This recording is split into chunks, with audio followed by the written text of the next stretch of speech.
బిడ్డలందరికీ దయచేయండి. వారిని, వారి కుటుంబాలని, వారు వెళుతున్న సంఘాలని దీవించి కాపాడండి.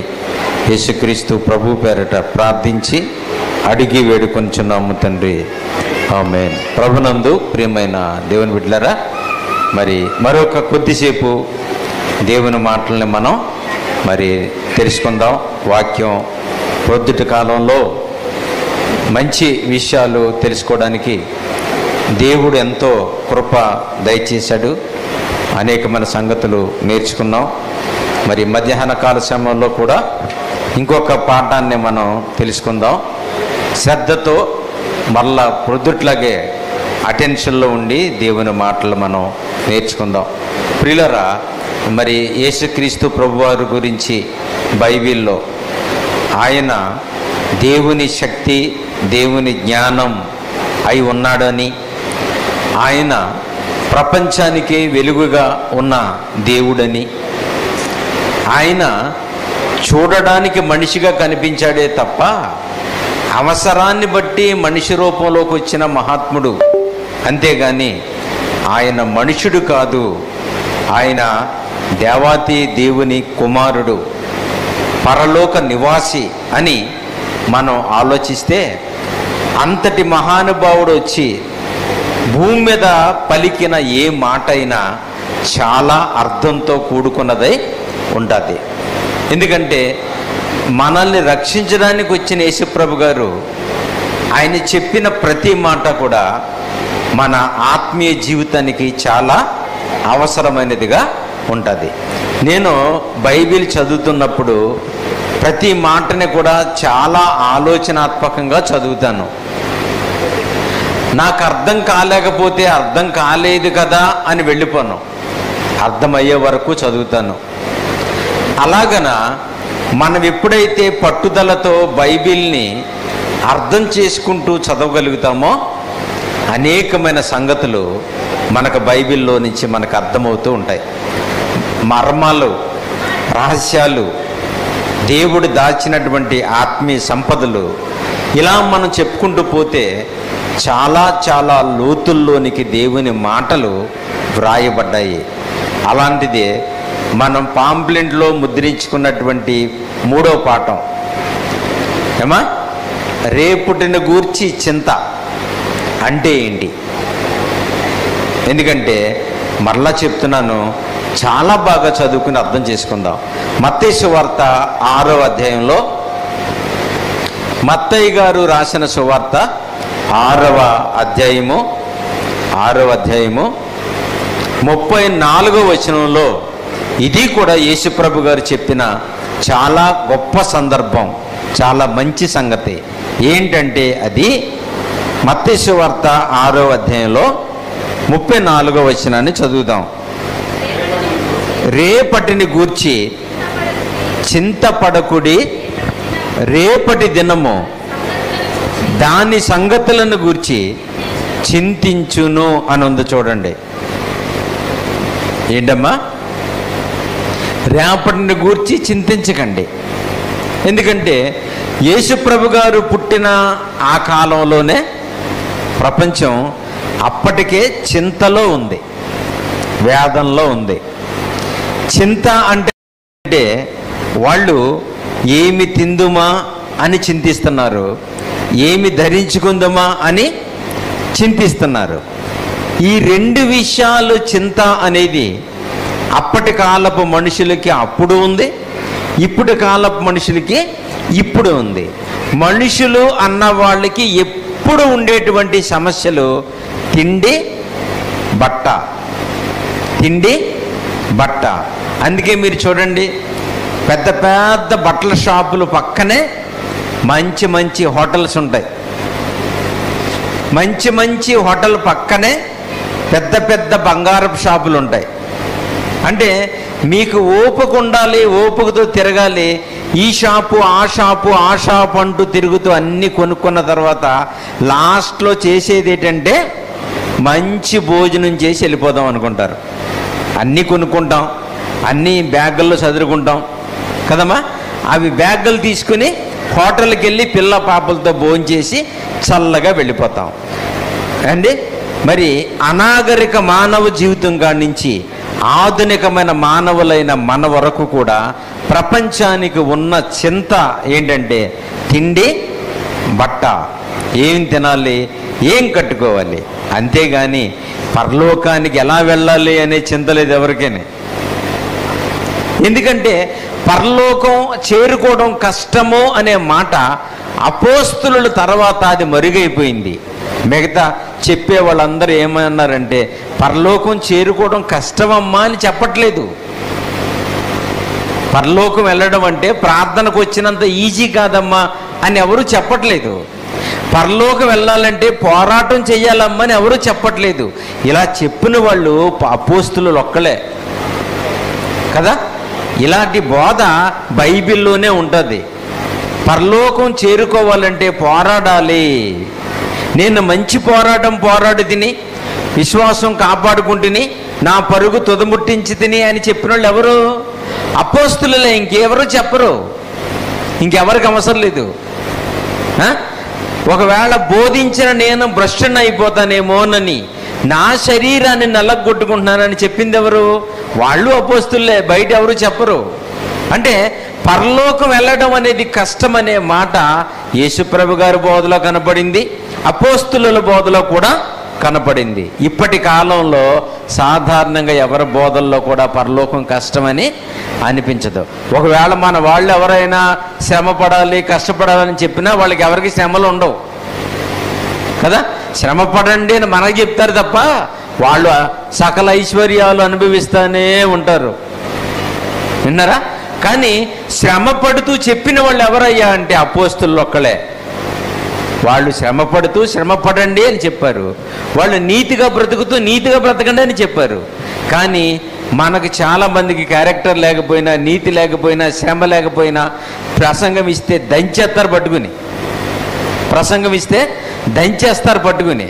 కాబట్టి ప్రియులారా, అలాగ మనం ఆలోచించాలంటే అన్ని కాలాల ప్రజలకు భూమి మీద ఉన్న చింతని యేసుప్రభు గారు చూశారు. ఆయన పుట్టిన కాలంలో కూడా అదే ఆలోచనలో ఉన్నారు, అదే వేదనతో ఉన్నారు, ఇప్పటికీ అలాగే ఉన్నారు. యేసుప్రభు వచ్చే వరకు కూడా ఇలాగే ఉంటారు. ఏమి తిందుమా అని, ఏమి త్రాగుదమా, ఎలా బ్రతకాలని ఆలోచిస్తూ ఉంటారే తప్ప అయ్యో ఈ పాపభూయిష్టమైన లోకంలో నుంచి అంతకంతకు పాడైపోతుందే. ప్రభుత్వాలు, చట్టాలు, పోలీసు వారు, న్యాయస్థానాలు ఇన్ని ఉన్నా నేరాలను ఆపలేకపోతున్నారు కదా. ఇలాంటి మాయిదార్ లోకంలో ఇంత అశ్లీలమైన సందర్భాలతో పరలోకం వెళ్ళాలంటే చాలా కష్టం కదా. పరలోకం ఎలా వెళ్ళాలి అనే చింత కలిగి ఉండాలి మనం. కానీ అది లేదు. ధరించుకోవడానికి చింత, తినడానికి చింతిస్తున్నారంట. అప్పుడు యేసుప్రభు గారు ఏం చెప్పారు తెలుసా? నువ్వు చింతించుకో, రేపటి గురించి ఎందుకు చింతిస్తున్నావు? రేపు ఏం కట్టుకుందినా, ఏం తిందినా, పండగ వస్తుంది ఎలా చేయాలి, రేపటి కొరకు బాధపడకు. రేపు దానికి వచ్చేటువంటి సమస్యల గురించి అది చింతిస్తుంది. ఎంత అద్భుతంగా చెప్పాడు చూడండి. విన్నారా? రేపటిని గూర్చి నువ్వు చింతించుకో. ఎందుకంటే నువ్వు రేపు అని దేన్ని అంటున్నావో అది దానికి కూడా చింత ఉంది. నిజంగా ఈ మాట చదివితే నాకు చాలా ఆశ్చర్యం వేసిందండి. ఏంటంటే రేపటిని గూర్చి చింత ఉందంట. రేపటిని గూర్చి చింతించడం ఏంటండి? మనం కదా చింతించవలసింది. బాధలు, కష్టాలు మనకే కదా ఉంటాయి. రేపటికి కూడా ఉంటుందా? ఉంటుందని ప్రభు చెప్తున్నాడు. దీనికి అర్థం అదే. రేపటిని గూర్చి చింతించుకుడి, రేపటి దినము దాని సంగతులను గూర్చి అది చింతిస్తుంది.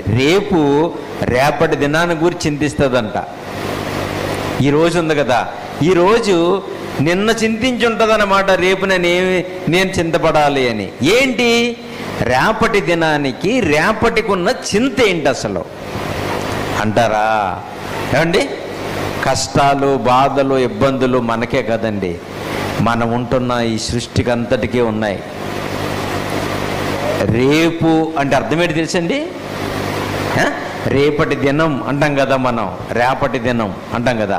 రేపటి దినం అని ఒక మాటలు అంటాం. రేపు అంటే ఏంటి? రేపటి దినం అంటే ఏంటి? భూమి తన చుట్టూ తను తిరగాలి. బాగా వినాలి. మనకి 24 గంటలు గడవాలంటే ఏం జరగాలమ్మా? భూమి తన చుట్టూ తాను తిరగాలి, సూర్యుడు రావాలి, ఏమా తెల్లవారాలి కదా. మొక్కలు మనకు ఆహారంగా ఉపయోగపడాలి. బాగా వినండి, మొక్కలు మనకు ఆహారంగా ఉపయోగపడాలి, కోడి మనకు ఆహారంగా ఉపయోగపడాలి, పండ్లు మనకు ఆహారంగా ఉపయోగపడాలి, మేఘాలు పొద్దుటే మనకు మంచు కురిపించాలి, మనకు వర్షం కురిపించాలి కదా. ఇవన్నీ జరగాలంటే రోజంతా ఈ కార్యక్రమాలు జరగాలి. ఇదంతా కలిసి ఒక రోజు, రేపటి దినం అనే దీంట్లో సూర్యుడు పరిగెట్టాలి, చంద్రుడు పరిగెట్టాలి, భూమి పరిగెట్టాలి, పక్షులు రావాలి, జంతువులు రావాలి, మంచు కురవాలి, ఏమా అలాగే పంటలు పండాలి, ఫలాలు ఇవ్వాలి. ఇవన్నీ కలిస్తే వచ్చేది ఒక్కరోజు. ఒక్క రోజులో ఇన్ని పని చేయాలి, ఇన్ని పని చేయాలంటే మరి వాటికి చింత లేదా? అది యేసుప్రభు గారు చెప్పిన పాఠం. ఏమా మీకు విషయం తెలుసా? ఈ చెట్లు, ఈ మొక్కలు ఇవన్నీ ఉన్నాయి కదా, మనం చెట్టు దగ్గరికి వెళ్ళి జామకాయ ఎలా కోసుకొని కత్తితో కోసి, చాకుతో కోసి, ఉప్పు కారం పెట్టుకుని తినేస్తాం. తింటామా? నిజంగా ఆ జామకాయకి మీకు ఉపయోగపడాలనే మనసు దానికి ఉండదు. మనం ఏదో కోసుకుంటున్నాం, తినేస్తున్నాం. కానీ నన్ను వీడు తినాలి అని ఎప్పుడు కాయలు అనుకోవు, తెలుసమ్మా? కోడిని కోసుకుంటాం కదా, ఇదిగో తమ్ముడు చక్కగా మనకు మంచి భోజనం పెట్టారు. ఇప్పుడు కోడిని కోసుకుంటాం కదా, కోడి వీళ్ళు నన్ను కోసుకుంటే బాగుండంట అనుకుంటుందండి. అలాగ అనుకుంటుంటే పట్టుకుంటే ఎందుకు పరిగెడుతుంది? పట్టుకోవడానికి వెళ్తే పట్టుకో బాబు అని పట్టుకో అంటదా? పారిపోతుందా? ఎందుకు పారిపోతుంది? దానికి ఇష్టం లేదు.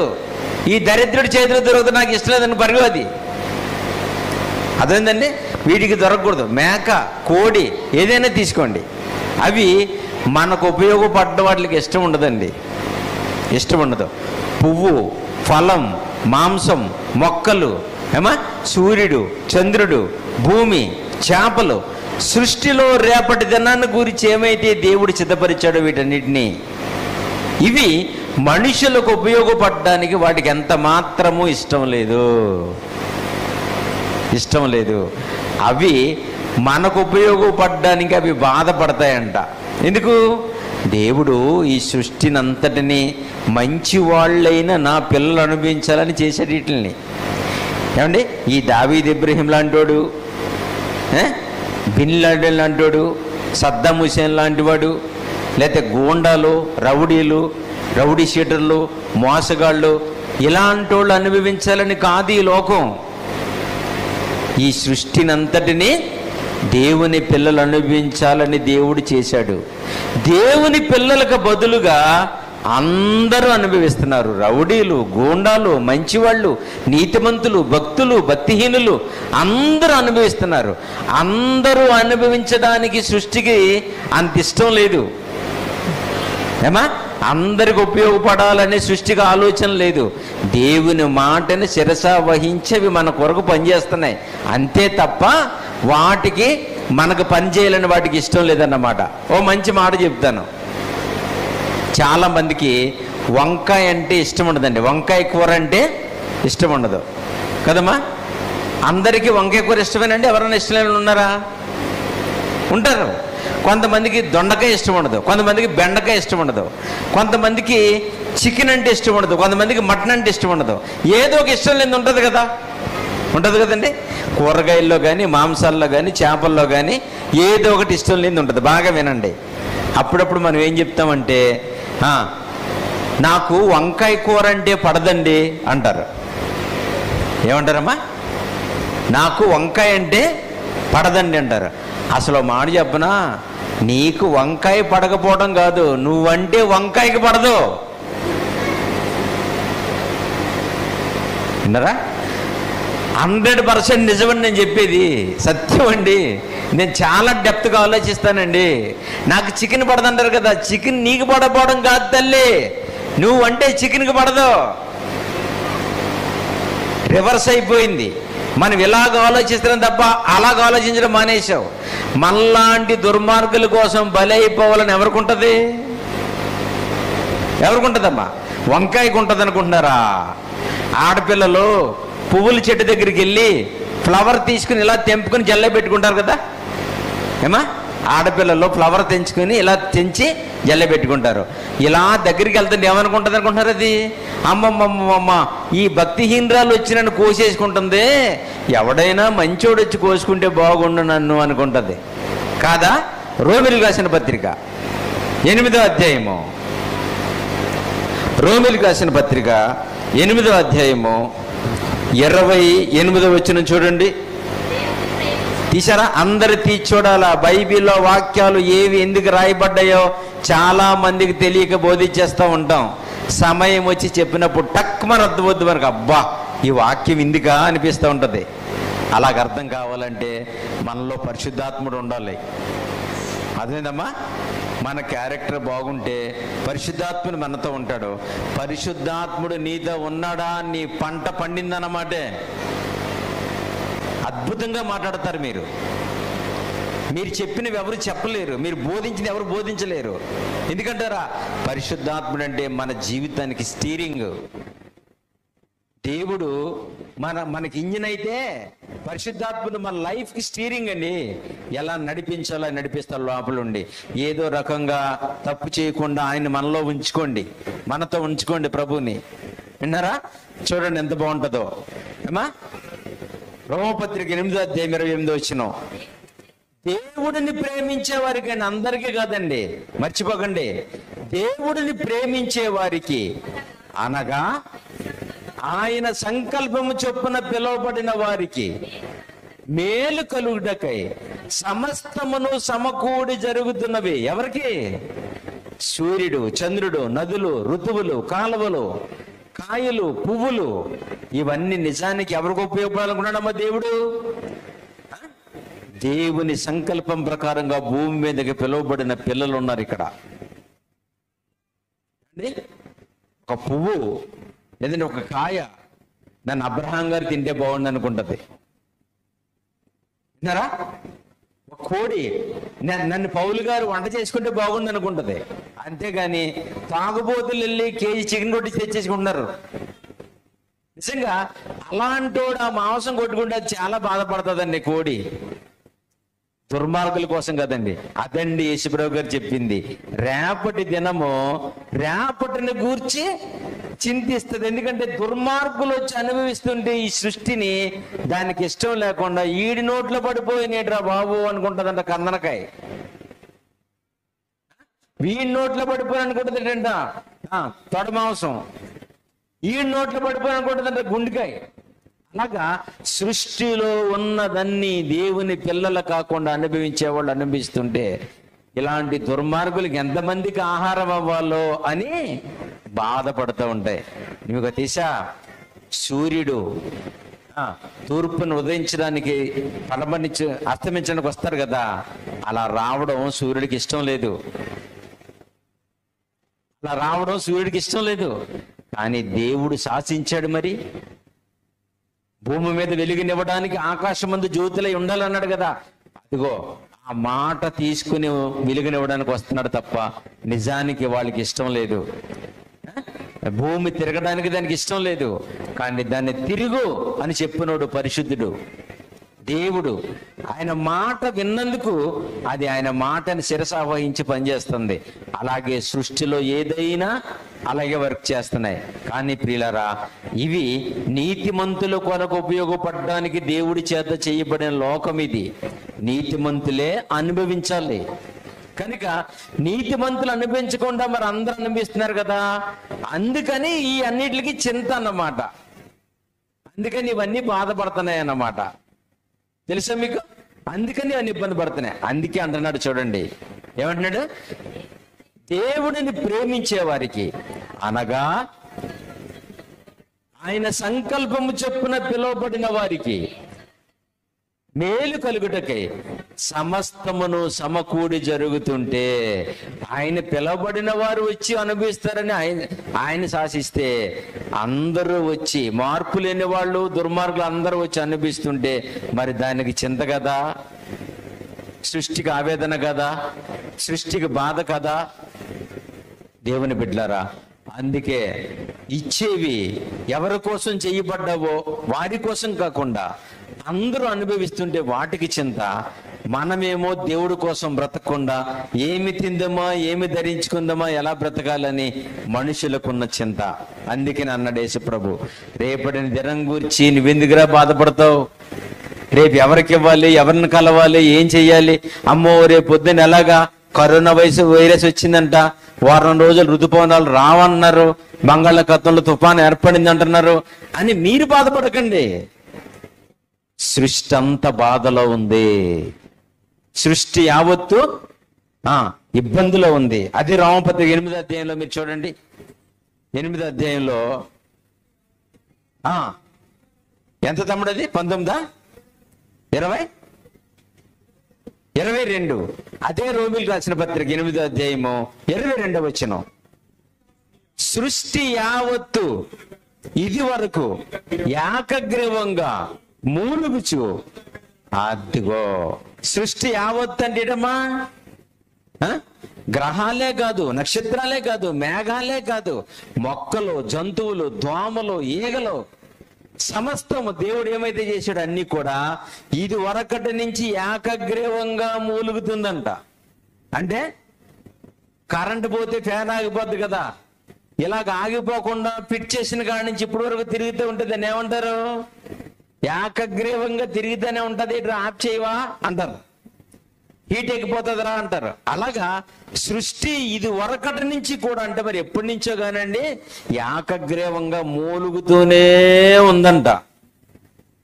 ఏకగ్రీవంగా మూలుగుతూ ప్రసవ వేదన పడుతుందంట. ఎందుకని? ఈ సృష్టి దేవుని పిల్లల కొరకు చేయబడింది, నీతిమంతులు అనుభవించాలని ఉంది ఇది. అలాంటిది అందరూ అనుభవించేస్తున్నారు, దీనికి ఇష్టం లేదు. అందుకే చెప్పాను, వంకాయ మీకు పడకపోవడం కాదు, వంకాయ మీకు పడకపోవడం కాదు, వంకాయకి మనం పడం. కోడి మాంసం మనకు పడకపోవడం కాదు, కోడికి మనం పడం.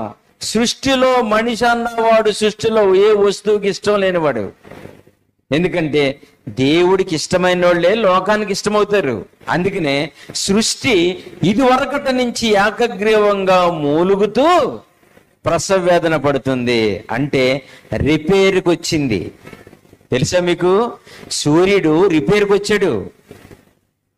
సూర్యుడు ఏమయ్యాడమ్మా? రిపేర్కి వచ్చాడు. భూమి తిరిగి తిరిగి తిరిగి తిరిగి తిరిగి అరిగిపోయింది, రిపేర్లో ఉంది. అందుకే ఇవన్నీ ఆర్డర్ తప్పి వర్క్ చేస్తున్నాయి. తెలుసా మీకు? మోటార్ సైకిల్ కొన్నప్పుడు ఎలాగుంటుందండి? షోరూమ్కి వెళ్ళి మోటార్ సైకిల్ దాంట్లో కొంచెం పెట్రోల్ పోసి స్టార్ట్ చేసిస్తారు కదా. ఇలా స్టార్ట్ చేయగానే పొగ ఉండదు, ఏముండదు, సౌండే ఉండదు కదా, సౌండ్ ఉండదు, నిగనగలాడిపోద్దు. షోరూమ్ లో బండి స్టార్ట్ చేసినప్పుడు సౌండ్ ఉండదు, సైలెన్స్ నుంచి పొగ రాదు, శబ్దమే ఉండదు, నిశ్శబ్దంగా టక్ టక్ టక్ అన్నట్టు కూడా వినపడదు. అలాంటిది ఒక 5 సంవత్సరాలు నడిపించామనుకోండి, బండిని తీసుకొచ్చి, బండిని షోరూంలో కొని, 2 వీలర్ని ఒక 5-6 సంవత్సరాలు వాడుకున్నాం అనుకోండి, ఆయిల్ పోసి తిప్పుకున్న తర్వాత షోరూంలో పొగరానే బండి ఓ 10 సంవత్సరాలు తిరిగేసరికి ఏమొస్తుందమ్మా? స్టార్ట్ చేయగానే దోమల మందు వచ్చినట్టు వచ్చేది వెనకాల. దోమలకు పొగేస్తారు చూసావు మున్సిపాలిటీ వాళ్ళు. అలాగా ముందు బండి వెళ్తుంటే ఎన్నప్పుడు కనపడరు మనకు, మొత్తం మేఘం వల్లేసి ఉంటుంది, అలా కనపడుతూ ఉంటది. చూసారా? కొత్తలో అలాగుంది. ఇప్పుడు స్టార్ట్ చేస్తుంటే పొగ వస్తుంది కదా. కొత్తలో నిశ్శబ్దంగా పరిగెట్టే బండి ఎత్తు ప్రదేశాలు ఎక్కేసరికి అంటూ ఉంటది. ఫస్ట్ లో అలా లేదు కదా. ఏమైందమ్మా? రిపేర్కి వచ్చింది. ఒకప్పుడు చెయ్యని శబ్దాలు చేయడం, ఒకప్పుడు రాని పొగ రావడం, ఒకప్పుడు ఎంత ఎత్తులోకైనా ఈజీగా ఎక్కేసే బండి ఇప్పుడు ఎక్కడానికి భయపడుతుంది, ఇబ్బంది పడుతుంది, అరుస్తుంది. ఫ్యాన్ అయినా అంతే. ఫ్యాన్ ఎలాగుంటది? కొత్తలో కొన్నప్పుడు నిశ్శబ్దంగా ఉంటది. 2-3 సంవత్సరాలు తిరిగేసరిగా ఉండదమ్మా. స్విచ్ ఆన్ చేయగానే డబ్ డబ్ డబ్ అని మెదిరిపోతుంది, ఊగిపోతూ ఉంటుంది, శబ్దం చేస్తుంది. కొంతకాలం బాగా పనిచేసి కొన్ని రోజులు పోయిన తర్వాత తిరగడానికి ఇబ్బంది పడుతుంటే ఏమొచ్చినట్టు? రిపేర్కి వచ్చినట్టు. అలాగన సృష్టి ఇది వరకటి నుంచి ఏకగ్రీవంగా మూలుగుతూ ప్రసవ వేదన పడుతుందంటే అర్థం ఏంటి? రిపేర్కి వచ్చింది. అందుకే లోకం ఎంత భయంకరంగా ఉంది తెలుసా మీకు? లోకం ఎంత భయంకరంగా మారిపోయింది. కాబట్టి ప్రియులారా, ఎంత బాధపడుతూ మనుషులు చేసిన ఘాతకాలతో సృష్టి అదుపు తప్పి పనిచేస్తూ నీతిమంతుల కొరకే చేయబడిన ఈ లోకం దుర్మార్గులు కూడా అనిపిస్తుంటే వాళ్ళకి సేవ చేయడానికి ఇబ్బంది పడుతుంది. అదే దానికి ఉన్నటువంటి బాధ, చింత. ఏమండి, రేపటి దినాన్ని ఇది ఎవరికి ఇవ్వాలా అనేటువంటి ఆవేదనతో సృష్టి ఇబ్బంది పడుతుంది. అదే యేసుప్రభు గారు అంటున్నారు మత్తయి సువార్తలో, రేపటి దినము గురించి నువ్వు చింతించకు, రేపటి దినము దాని సంగతులను గూర్చి చింతిస్తుంది. అంటే అర్థం ఏంటి? రేపొద్దున్న ఎంతమంది రక్తాన్ని చూడాలో రోడ్డు అనేది రేపటి దినాన్న ఎన్ని డెడ్ బాడీస్ చూడాలో. చూసారా మొన్న ఎక్కడమ్మా? ఒరిస్సా ఏమైపోయింది? అంతు చిక్కని యాక్సిడెంట్, లెక్కకు దొరకనంత మంది చనిపోయారు. పోల్చుకుని లెక్కించిన వాళ్ళు 300 మంది దాకా ఉన్నారు. అలాంటివి ఎన్నో కార్యక్రమాలు రేపటి దినం చూడాలి. ఎన్ని శవాలను చూడాలి, ఎంత రక్తపాతం చూడాలి, ఎంతమంది మోసగాళ్ళని చూడాలి. చదా రోడ్డు పక్కన కళ్ళాపు వేసుకుని ముగ్గులు వేసుకుంటుంటే మోటార్ సైకిల్ వచ్చి గొలుసు లాక్కుని పారిపోతున్నాడు. ఎంత ధైర్యం అండి, ఎంత ధైర్యం అండి! దొంగతనం ఎంత సింపుల్ అయిపోయిందండి. అలాగని పోలీసులు లేరా? మనకి ఉన్నారు. జైళ్ళు లేవా? ఉన్నాయి. న్యాయస్థానాలు లేవా? ఉన్నాయి. మరి ఇన్ని ఉన్నా వీడికి భయం ఎందుకు లేదు? ఎంత బరి తెగించి బతుకుతున్నారో చూడండి. ఇలాంటి దుర్మార్గమైన ఎన్ని పనులు చూడాలో. నిన్న ఒక విచిత్రమైనటువంటి న్యూస్ చూసాం టీవీలో. ఏంటంటే, ఇంతకు ముందు వరకు కూడా పాస్టర్ గారు ఇలాగ చర్చిలో వేషాలు వేసి ఇలా చేశారు అలా చేశారు అనుకునేవాళ్ళం కదా. ఇంకంతే, మన పాస్టర్ గారి ఫోటోలు చూపించేసి ఈ దుర్మార్గులు, కరుణాకర్ చుగున్ గారు ఒకడు, లలిత్ కుమార్ అన్నాడు ఒకడు, దుర్మార్గులు ఉన్నారు వీళ్ళు, బేవర్స్ గళ్ళగా ఉంటారు వాళ్ళు. రాధా మనోహర్ దాస్ అన్నాడు ఒకడు. ఆడి గుండె మీద సరిగ్గా బట్టలే ఉండవు, యేసుప్రభు గారిని బట్టలు చెక్కించి మాట్లాడుతున్నాడు. ఆడు సిలువేసినప్పుడు అంట యేసుప్రభు గారు బట్టలన్నీ తీసేసి సిలువేశారంట. ఎందుకంటే వీడికి డ్రాయర్ ఉన్నది ఏమున్నది, ఆ 2 వేసి తిరుగుతూ ఉంటాడు. రాధా మనోహర్ దాస్ అన్నవాడు. యూదులకి డ్రెస్ మెయింటెనెన్స్ ఉంటుంది, అంగీ వేసుకుంటారు. అంగీ లోపల ఏముంటది? మంచి డ్రెస్ ఉంటుంది. నేను దుబాయ్ వెళ్ళినప్పుడు చూశాను. ఏమండి, అక్కడ ముస్లిమ్స్ వేరు, ఇక్కడ ముస్లిమ్స్ వేరు. వాళ్ళు వేసుకునేటువంటి ఒక డ్రెస్ చాలా కాస్ట్ ఉంటుంది. పైన అంగి వేసుకుంటారు, లోపల మంచి ప్యాంటు, మంచి షర్టు, లోపల ఇన్నర్ వేర్స్ ఉంటాయి, అవన్నీ ఉంటాయి. అలాంటి ఆచారాలు యూదులకు ఉండే ఆచారాలు. యేసుప్రభు గారు అంగీని చీట్లు వేసి పంచుకున్నారని ఈ బుడబొక్కలోడు రాజా మనోహర్ దాస్ అన్నవాడు యేసుప్రభు గారికి బట్టలు లేకుండా చిలివేశారని చెప్తున్నాడు. వీడు పైన అంగీ తీస్తే లోపల ఏముంటాయమ్మా? బుద్ధిలో తిరిగి వీడికంటే ఏముండవు.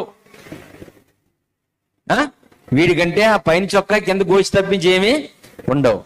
ఏళ్ళు యేసుప్రభు గారిని కించపరుస్తారా?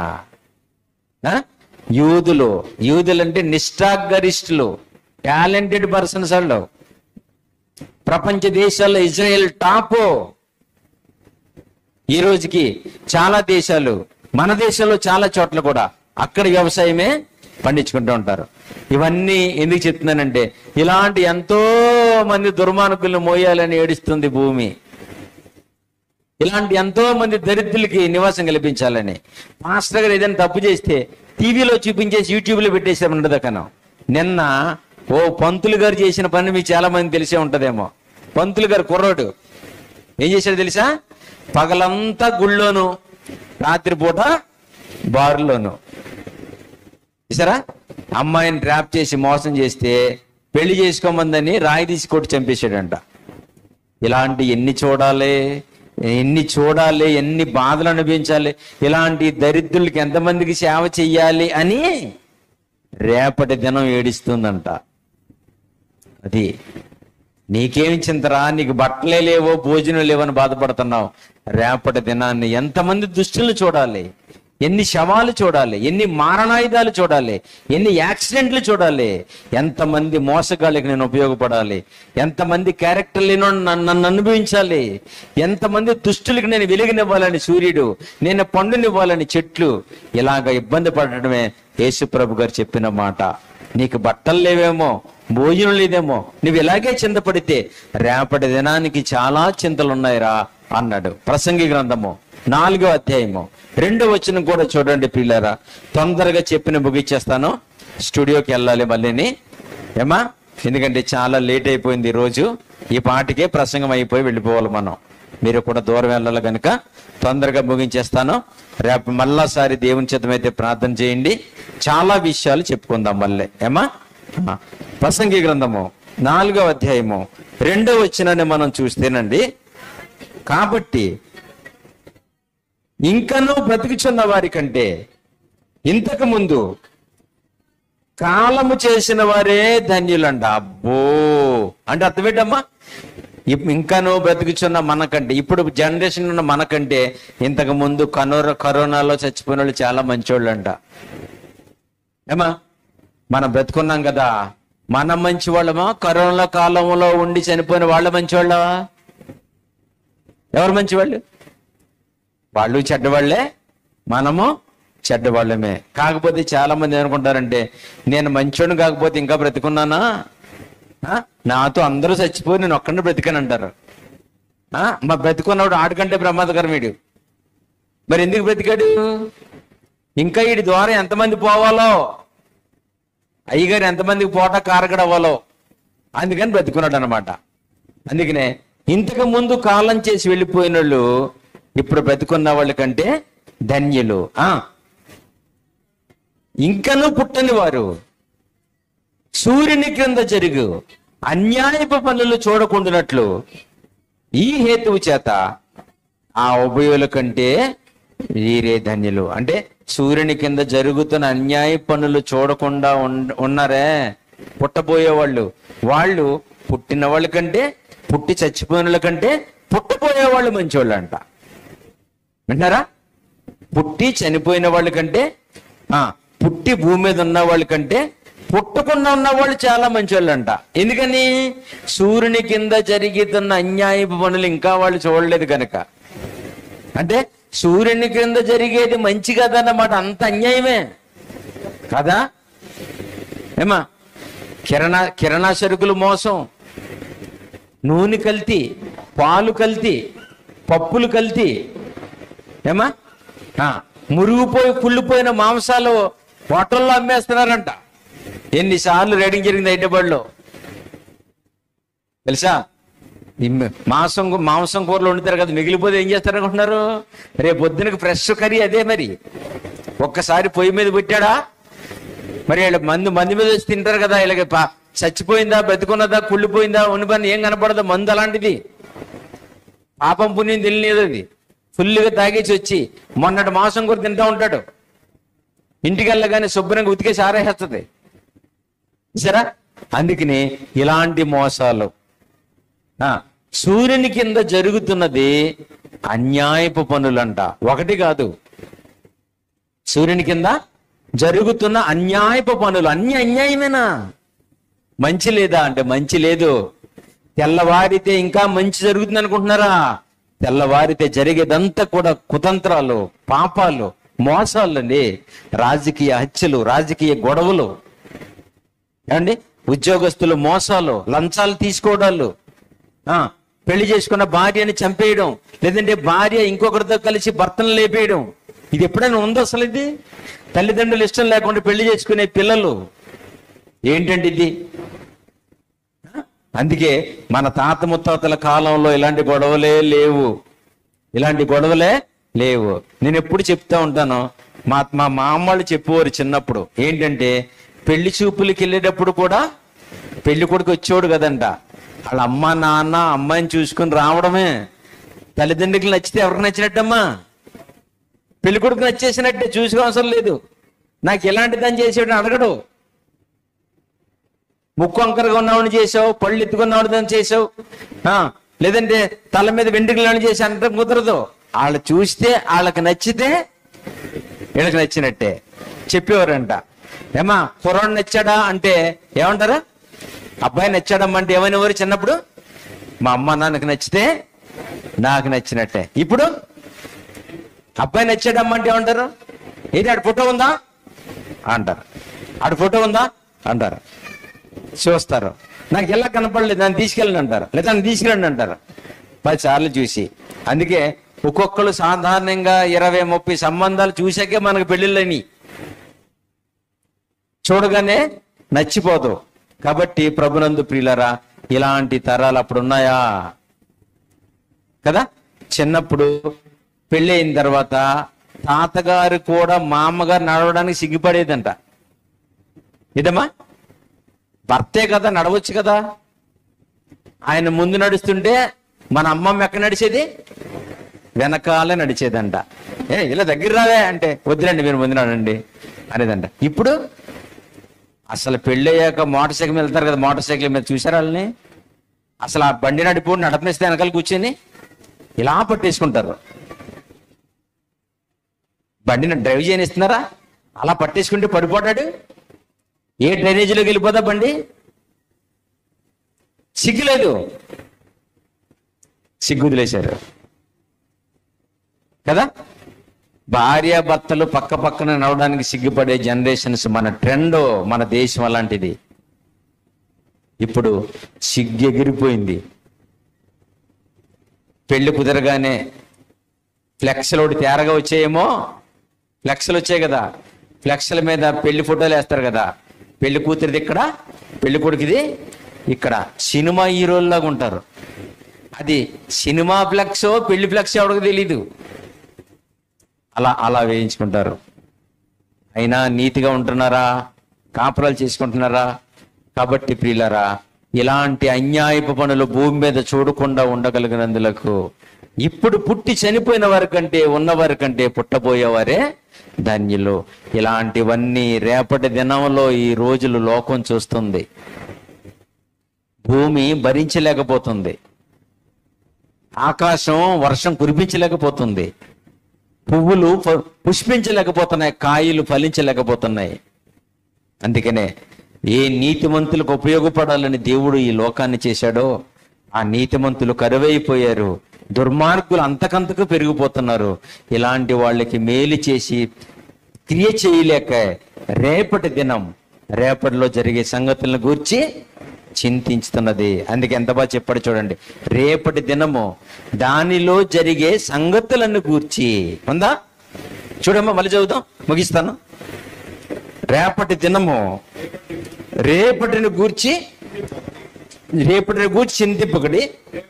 రేపటి దినము దాని సంగతులు అంటే ఏంటి? మర్డర్లు, మానభంగాలు, హత్యలు, దోపిడీలు, గూండాగిరి, పొలాలు దోచుకోవటం, ఇవన్నీ దాని సంగతులు. అకాలపు వర్షాలు, భూకంపాలు, వరదలు, తుఫాన్లు, రాజకీయ హత్యలు, ఇవన్నీ రేపటి సంగతులు. రేపటి దినంలో ఇలాంటివి ఎన్నో చూస్తుంది. అలాగా సంవత్సరానికి 365 రోజులు ఇదే పనిగా భూమి చూస్తుంది. దాని బాధ దానిది, మన బాధ మనదే. కాబట్టి ప్రభునందు ప్రియులారా, క్రైస్తవ బిడ్డలుగా మనకు ఉండవలసిన బాధ ఒకే ఒకటే, మనకు ఉండవలసిన చింత ఒకే ఒకటే. ఏంటది? ఏమి తిందినా అని కాదు, ఏమి ధరించుకోవాలా అని కాదు, పరలోకానికి ఎలా చేరుకోవాలి, పరలోకానికి ఎలా చేరుకోవాలి. అదే మన ముందున్న పోరాటం, అదే మనం సాధించవలసింది.